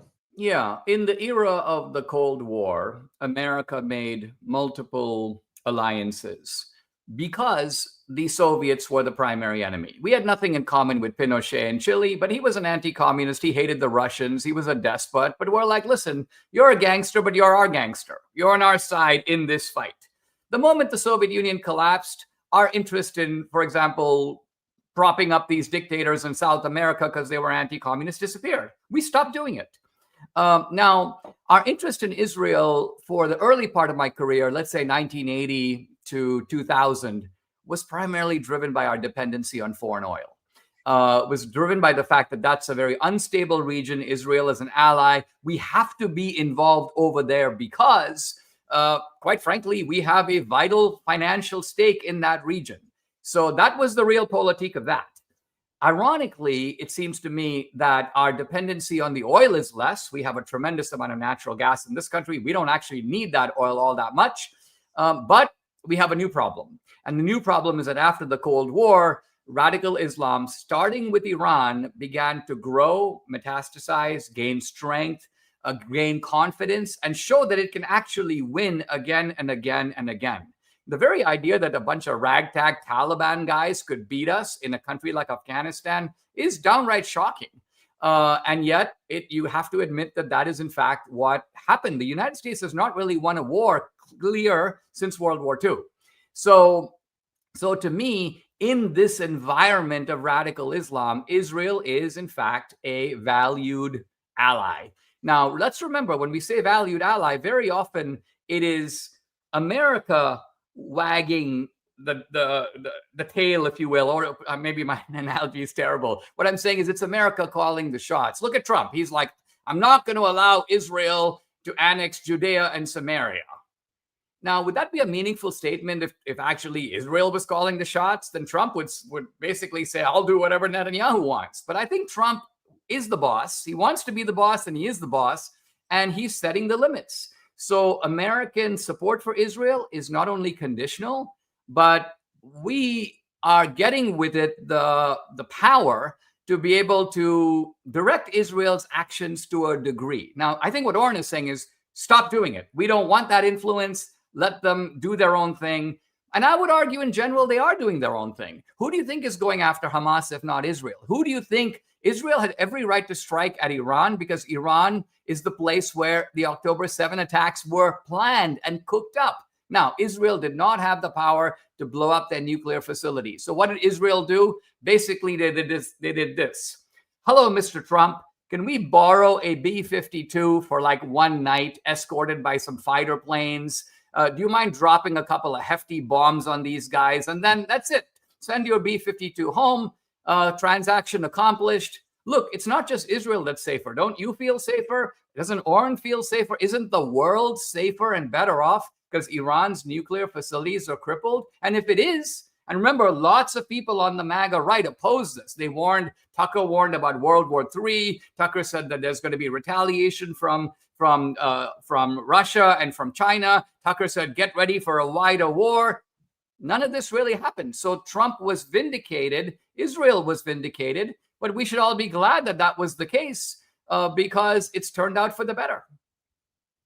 That's good. I think the only thing left to talk about is that first case that you were talking about is the biblical case, because I see you kind of spurking Auron, because I think there is something to, Auron, you brought up at the beginning, this sort of a religious level devotion to Israel within American evangelicalism. And I think that really speaks to the level of influence. Well, the problem that, Auron, you have with the level of influence in American politics that the nation of Israel has, really, it can't be separated from this biblical religious commitment that a lot of American evangelicals have, particularly on the conservative side of things. So before we get there, let me give our last sponsor his shout out, and then we'll get into that for just a minute. Proverbs 13:22 tells us that a good man leaves an inheritance to his children's children. Well, if you're anything like me, you want to be a good, godly man, a man who provides for his family, a man who wisely stewards the financial resources that God has given him. And man, is that hard to do in today's economy. Now, I have personally spoken with multiple financial advisors, and I want you guys to know that I am personally using Joe Garrisi and his team at Backwards Planning Financial. Maybe you thought like I have. I wish that I had started investing years ago for my family's financial future. Maybe then me and my family would be in a better financial position. Listen, it's never too late to start. Joe Garrisi with Backwards Planning Financial works hard to help families achieve their financial goals. He's a Christian who works with one of the largest and most trusted financial service companies in the world. Whether you have millions in assets or you're just now getting started investing, Joe Garrisi can help you reach your financial goals. Visit backwardsplanningfinancial.com or call Joe Garrisi at 615-767-2555. All right, let's get into that kind of religious level devotion that you were talking about.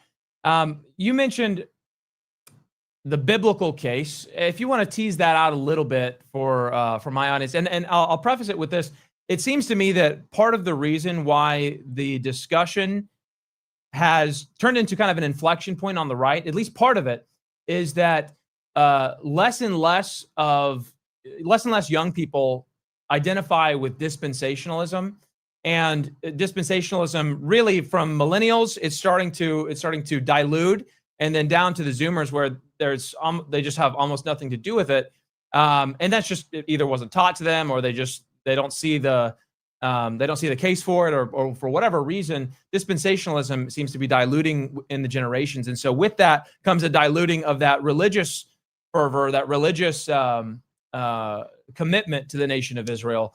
And so I think that's part of what's kind of galvanizing this discussion on the right, where it used to be, it was kind of there's really no discussion. Like those are God's chosen people, and that's that. But now, as we saw, even with, I think the kind of iconic moment almost on Tucker with Ted Cruz, where it just took a couple of questions from Tucker to kind of undo his view on the people of Israel, the Jews as God's chosen people, and it really didn't look good. But Tucker is playing the role of many young people right now who are going, "What are you talking about? Wait, are they? Is that the same? Is the modern nation state of Israel the same as the Old Testament Jews?" These kind of things.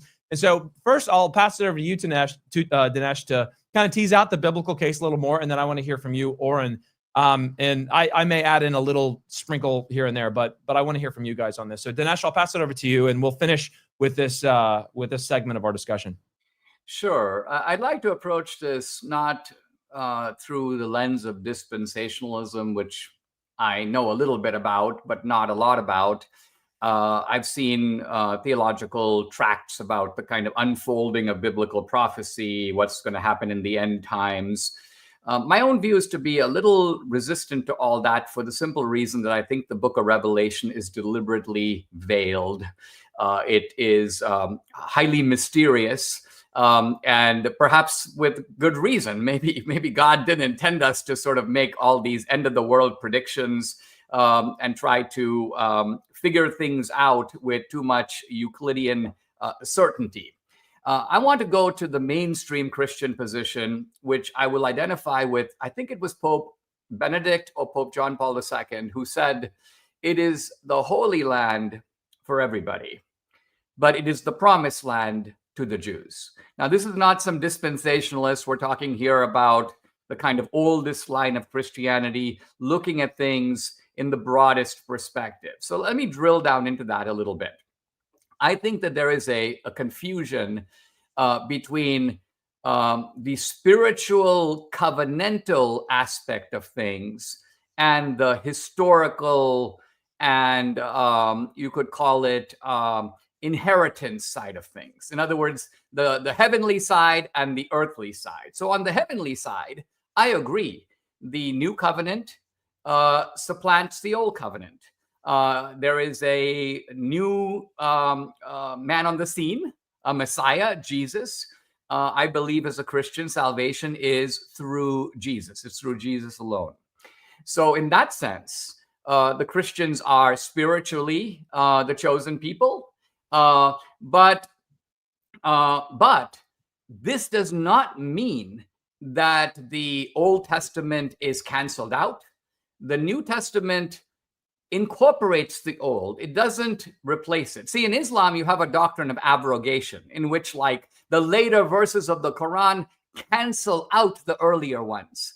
But as far as I know, in mainstream Christianity, well, I mean, look at it this way. We wouldn't keep the Old Testament in the Bible at all if it was superseded, if it was abrogated, if it no longer mattered. The other thing I think that's critical is that God is giving the land to Abraham and his descendants in a very earthly sense, in the same sense that your parents may give you a piece of land when they die. They go, "Hey, Auron, here's a piece of land. Now, when you give land, it is always in perpetuity, or you've never given it at all, right? Imagine if I were to say to you, if I buy my house, it's my house forever. That land is mine. It's not conditional. And so if I give you a piece of land and say, listen, I'm going to give this to you as long as you behave yourself. If you ever do bad behavior, the land is coming back to me. The deal is off. Well, then I never gave it. It was never your land. It's a fake. You're at best a renter or a leaser, but you're not in fact an owner. So what I'm getting at is that the biblical grant of that, and by the way, it's a God-forsaken piece of land. It's not the best piece of land in the world. I would not have chosen it, but there it is. That's the piece of land, and God basically says to Abraham, I'm going to give it to you. I also want to emphasize a second point, and that is that even though the name Palestinian or Palestine and the name Philistine are the same name, and even though the Palestinians, so-called, are currently in Gaza, which is exactly the place that the Philistines were, it was called Philistia, but in the Bible, there are 5 cities in Philistia, and one of them named in the Bible is Gaza. The Philistines and the Palestinians are not the same people. The Philistines are Europeans. They were called the Sea Peoples, referring to the Mediterranean Sea. They came from places like Cyprus. So they occupied that land. And again, as I say, the Palestinians have taken their name for complex historical reasons, but the Philistines were not Semites. They were not Arabs. The Palestinians who are there now came from Jordan. They came from Syria. They came from the Arabian desert. They are supplanted Arabs now in the land of Israel. But I was talking to the son of Hamas, this guy, Mossab Hassan Youssef, and he made, I think, a very profound point. He goes, there's no such thing as Palestine. There never has been in terms of a Palestinian state. What you have is Palestinianism as an ideology. And it's the ideology of Arabs who happen to live inside of the state of Israel and have taken on this kind of anti-colonial ideology. An ideology, by the way, cooked up outside of the region. Yasser Arafat, who was the founder of the PLO, was an Egyptian. He was not a Palestinian. So it's almost like the trans phenomenon, right? I'm gonna transition to being a woman. I'm gonna identify as a woman. You have a bunch of Arabs who are identifying as Palestinians, even though there's really no such thing as a Palestinian. There is Palestinianism, and that's all there is. Okay, there's a lot there. Auron, I'll give you a chance to respond to that. I've got a couple follow-up questions, but I want to see if there's anything there immediately that you want to respond to on the biblical side of things. Sure. I'm not going to pretend to be a biblical scholar, of course, or a theologian. In fact, one of the first books I think that had me thinking about wider issues of Christianity was Dinesh's What's So Great About Christianity. I think I read that in high school. So I'm not going to sit here and lecture anyone about theology. I will just say this. I grew up Southern Baptist, still am. Dispensationalism is basically just the water you swim in, right? Like I was reading the Left Behind books and all that stuff. Kirk Cameron came to my church as a kid. These are all things that were deeply part of my upbringing. So I think a lot of Christians, as you say, generationally are coming to an understanding that actually dispensationalism is a relatively new way to understand the Bible. It's a relatively novel understanding of theology. Covenantal theology is much more the historical understanding of the church. I'm not going to argue. I have my own position, but again, I'm not a scholar, so I'm not going to go into which one of these is ultimately accurate. I think it is covenantal theology. But the fact that dispensationalism does have such a really deep hold on the American imagination, especially American Christian imagination, is pretty critical. As you say, we saw what, kind of Ted Cruz said on the Tucker Carlson show, and that's just not a great look for someone who's supposed to be representing the United States first and foremost. Dinesh has made the argument, I think that's the argument to make one way or another, that Israel is or is not an ally worth our time, right? But the argument that we must support Israel biblically, while that's not what Dinesh is saying, I think in the Realpolitik, that is a big part of our support for Israel. I think it's actually the dominant part of our support for Israel. And in a way, Dinesh already made my whole argument for me when he said, the Jews in America don't actually vote for Republicans, they don't donate, they don't do anything. In fact, they're usually very anti-conservative, and yet we support Israel anyway. And he said the reason we do that is entirely ideological. And I agree. And I think that's a problem. I think if we're fighting for our nation as a nation and we're saying we're America first and we believe in realpolitik and all this stuff, then we should, if we support Israel at all, it should be entirely for our own interests. And yet, even in Dinesh's own explanation, he says actually our primary interest is not our own, which is why we've eschewed our own interest and ignored the fact that Jews don't support the Republican Party or conservatives. Instead, we support it just directly out of ideology. So here, that means the ideology has to actually be the issue. In the end of the day, it's not the realpolitik, it is the ideology. And in that sense, I think it's a huge problem. Because remember, when we're talking about Israel, we're muddling together three different things, right? Judaism is both an ethnicity and a religion. And then Israel is also a secular government. It's actually its own modern nation state. So is the current modern nation state government, as it's currently instantiated, is that the biblical Israel? Is that what we're loyal to? I think Dinesh and I could probably say no on that one. I feel safe in asserting that's the case. So then the question is, who has the claim? Is it the genetic claim to the land? Is it the ethnos of the Jews that has this control, or is it the religion? Is it those that adhere to the religion that ultimately have the claim? And if the religion is the one that makes the claim, well, I would say that given the fact that we are neither Jew nor Gentile anymore, I don't think there is a legitimate Jewish religion anymore because Christ has come and Judaism is no longer a path to worshiping God. It is a rejection of Christ at this point. Therefore, if we're going to say that Israel has the religion has a claim to the land, well, I think that it just means Christians have a claim to land because the church is Israel now. So the only thing I think left is that the idea that there's some genetic, literal, like blood and soil in the most radical sense, idea that is somehow perpetually given to the Israelites. And I'm less sure about that if for only the fact that many Israelites don't have that genetic heritage. And if we are going on genetic heritage, aren't we just like doing Nazi blood tests to figure out who claims the land? It all just seems a very bad basis on which to apportion our geopolitical might, I guess. Before you respond to that, I just want to sprinkle on a controlling text of Scripture because I think it's really important. Because you mentioned the promise, the land promise, and Romans 9 for me was pretty key to debunking the dispensational understanding of covenant promises that were made to Abraham and how they apply today. So Romans 9, Paul is talking about Israel. He says, they are the Israelites, and to them belong the adoption, the glory, the covenants, the giving of the law. To them belong the patriarchs, and from their race, according to the flesh, is the Christ, who is God over all. So he's lamenting the fact that they haven't come to Christ. He's saying, I would be cut off for them if I could. And then it goes on in verse 6, and this is key. He says, but it is not as though the word of God has failed because the Jews have not come to Christ. The word of God has not failed. For not all who are descended from Israel belong to Israel, and not all who are children of Abraham because they are his offspring, but through Isaac and through your offspring shall be named. This means that it is not children of the flesh who are the children of God, but children of the promise are counted as offspring. And so that gets to what you were just talking about, Auron, how even within Israel, they were not all true Israel, right? It was those who put their faith in God. Salvation has always been by grace through faith.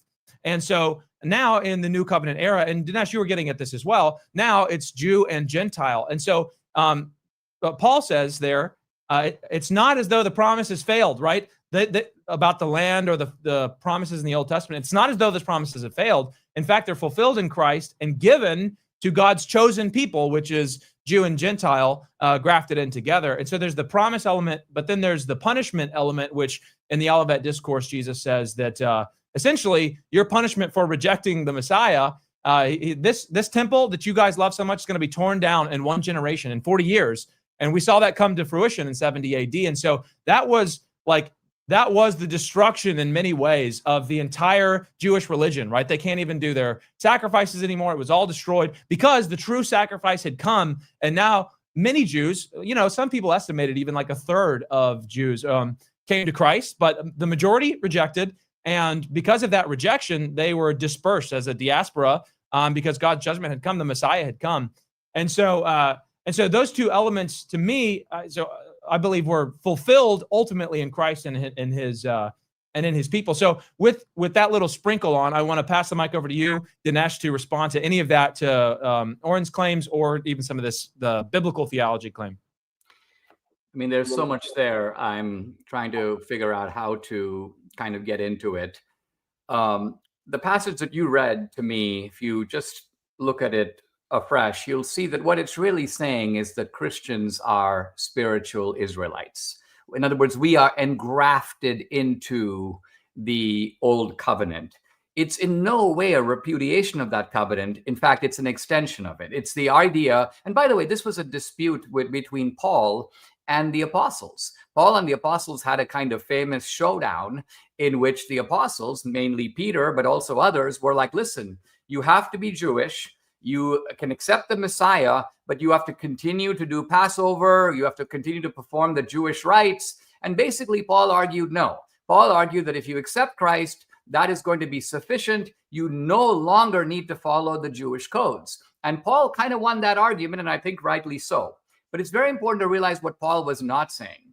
Paul was not saying that there's a repudiation, for example, of the Ten Commandments. In no way is Paul saying, hey, listen, we Christians are now kind of, we're free of all that stuff. Amen. Right.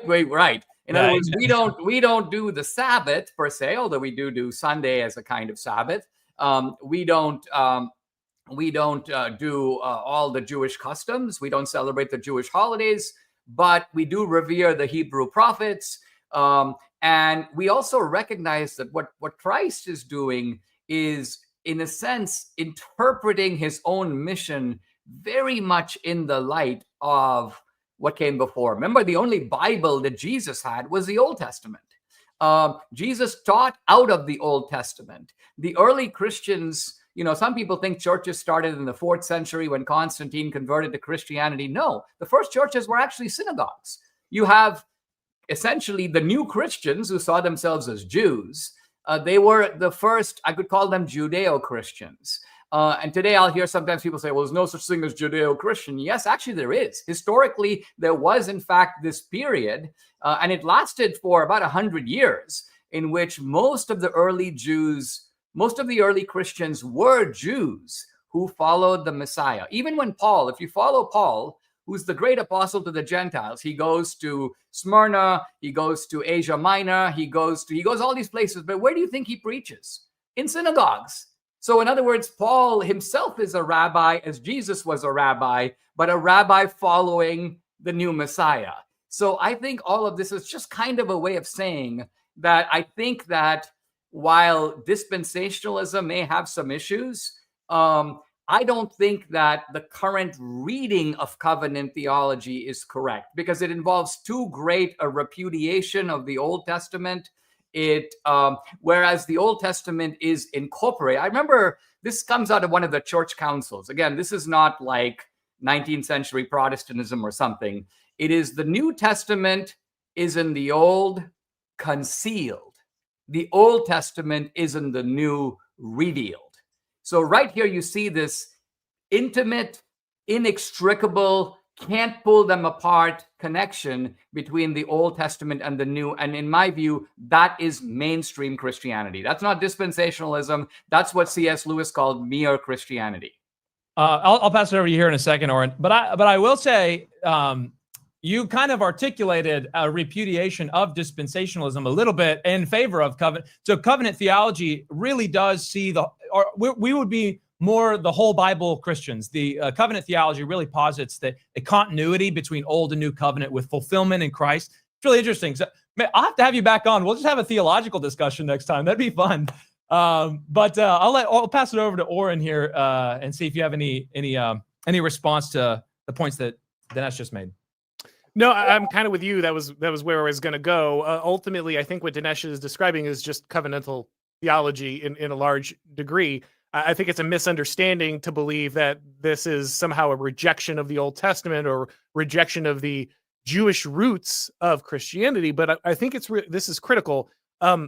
there is no Judeo-Christianity, and I don't say this saying that obviously there were Jews who were Christians. They just stopped being Jews the minute they became Christian, and Paul was very clear about that, right? Like there is a difference, and we can tell the difference because actually Jews were working against Christianity. If you want to look at Julian the Apostate, he tries to rebuild the temple, right, to disprove Christianity. He doesn't like that the Roman Empire is starting to become Christian. He doesn't like this wave of Christianity moving through his society. So he attempts to rebuild this Jewish temple. He thinks that that's the way he'll disprove that Christ was Lord, and that betrays his prophecy. And ultimately then, if he allies himself with this goal of the Jewish people of rebuilding this temple, he can get rid of this scourge of Christianity inside his society. And it fails. And the amazing thing, this is a miracle we don't talk about enough at all.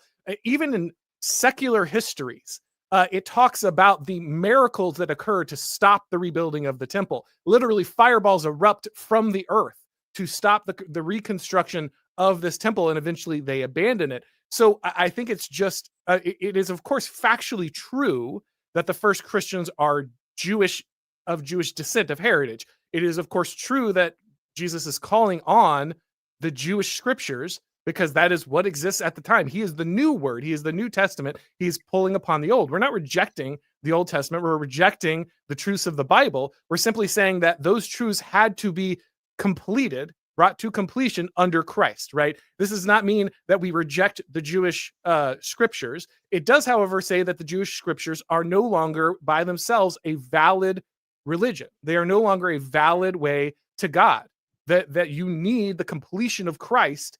He is the way, the truth, and the life. He is the only way any of us, Jew or Gentile, is getting to God.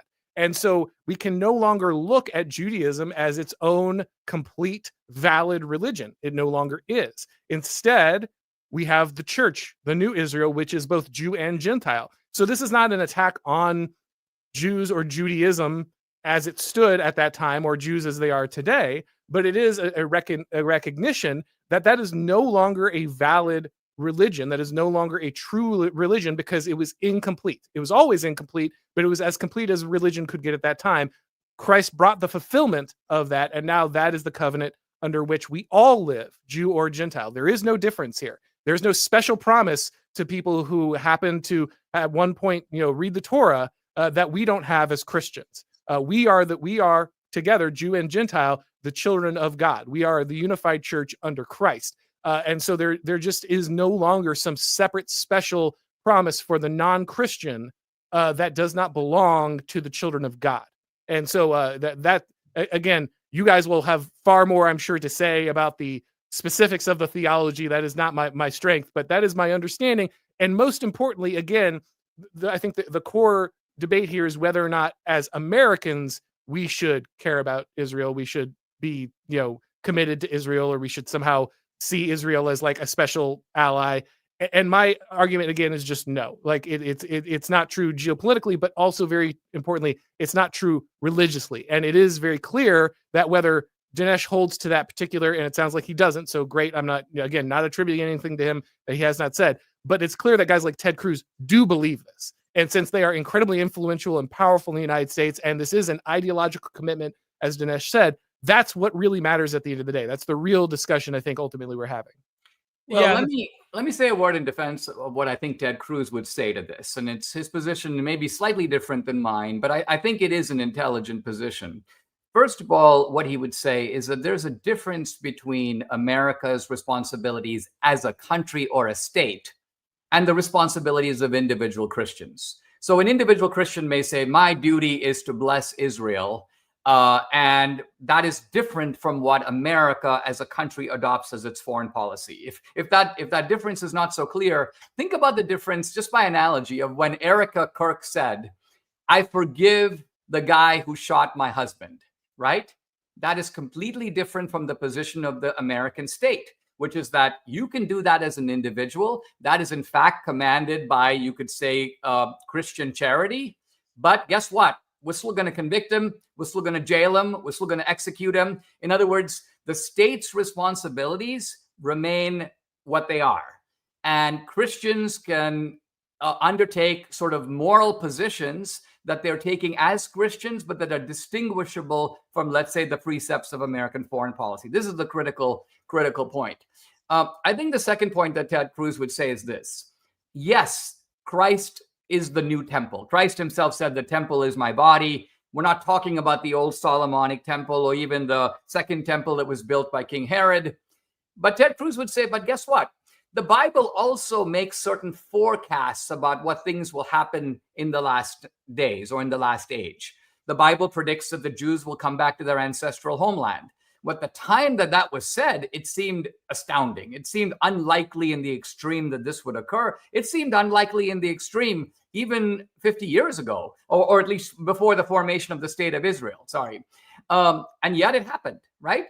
The Bible seems to suggest that one sign of the last days is going to be the rebuilding of the physical temple. Now, what does this have to do with us as Christians? Nothing.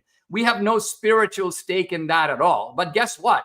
If the Al-Aqsa Mosque comes down tomorrow and they rebuild the temple over there, I think you and I might have to start packing our bags, because that does appear to be a fairly clear biblical sign. Again, it's not about the new covenant. It's just about an attempt to decipher biblical prophecy in its most general contours or outlines. So I'm intrigued by all that. I don't think that those things can be known with certainty. I do think that the reconstitution of Israel, it is a kind of miracle. These people come back after 2,000 years. They revive their language. They eat the same food. They worship the same God. It's an astounding, just from a secular point of view, just to watch it and say, this has never happened to any other group of people in world history. So I am amazed at that, but I'm amazed at that not because I'm like, I have a stake in Israel. I'm amazed at that sort of from the point of view of the unfolding trajectory of biblical forecasting.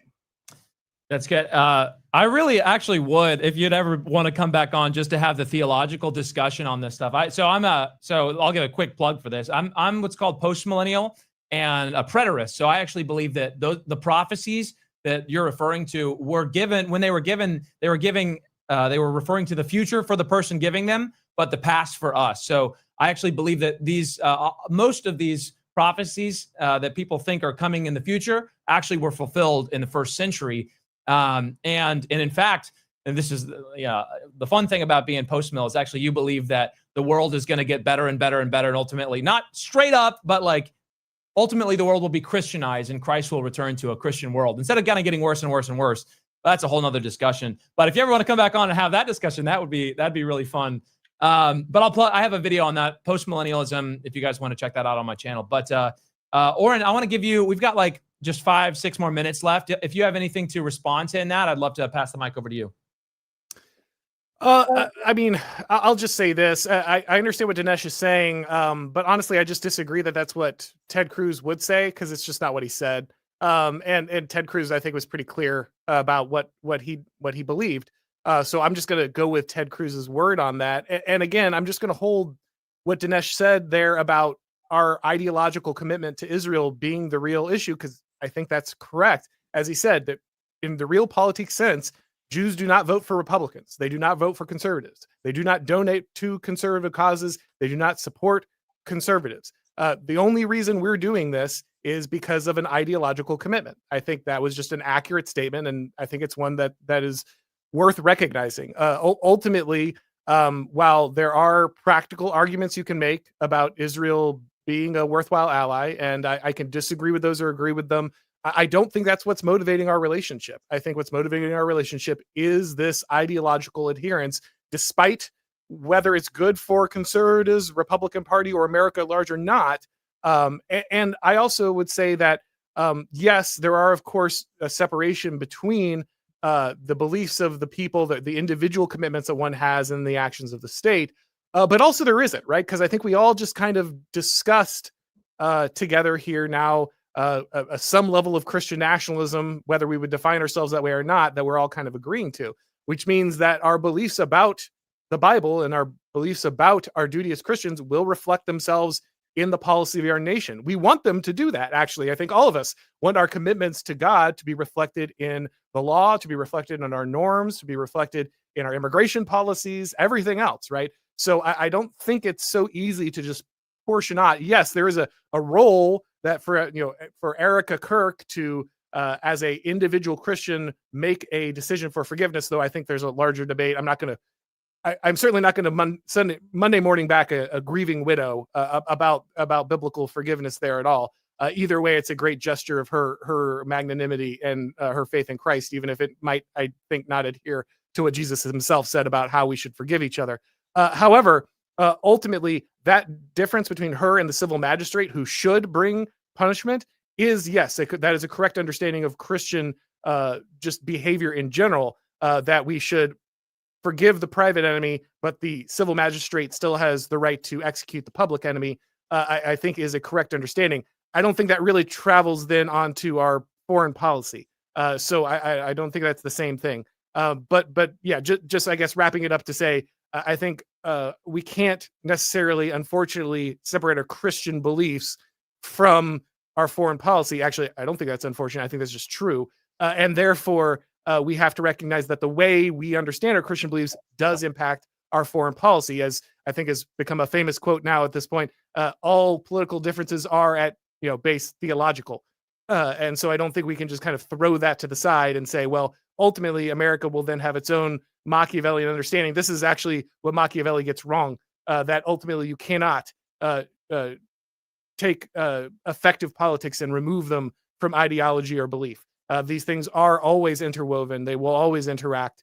And so therefore it matters quite a bit what we believe ultimately about the nation state of Israel and its our biblical or not adherence or allegiance to it. Because if we have that incorrect, then we will then have our foreign policy incorrect at the end of the day. Yeah, I would agree with that. I think it's just self-evidently true that politics and culture is all downstream of theology and worship. And so getting this right is actually really important, getting the theology right, and because there are downstream effects. I'm going to pass it over to you, Dinesh, to have a last word. Go ahead. Do I have a minute or two to sum up? Yeah, sure. Well, look, I do think that there is an evangelical camp that is very influential in the Republican Party that takes a very generic sort of spiritual position here, and that is we should support Israel. This is what Ted Cruz said. And when they think of Israel, they think about the people of Israel, and they also think about the nation of Israel. And let's remember also, Israel being a democratic society, you can't divorce the government of Netanyahu from the people of Israel, because the people of Israel picked that government. So that government is a legitimate representative of the people of Israel. It's not like Israel is run by some dictatorship where you can say, well, listen, I like the Jews in Israel, I like Israel, but I don't like the autocrat who's running the place. That is not the case here. Second of all, look at Trump. I mean, Trump's view, I think, on Israel is prudential, as it should be. He is in the position of the civil magistrate. So Trump is going to say, yeah, if Israel wants me to pulverize Soleimani, I think that's in our interest to do it. I'm going to do it.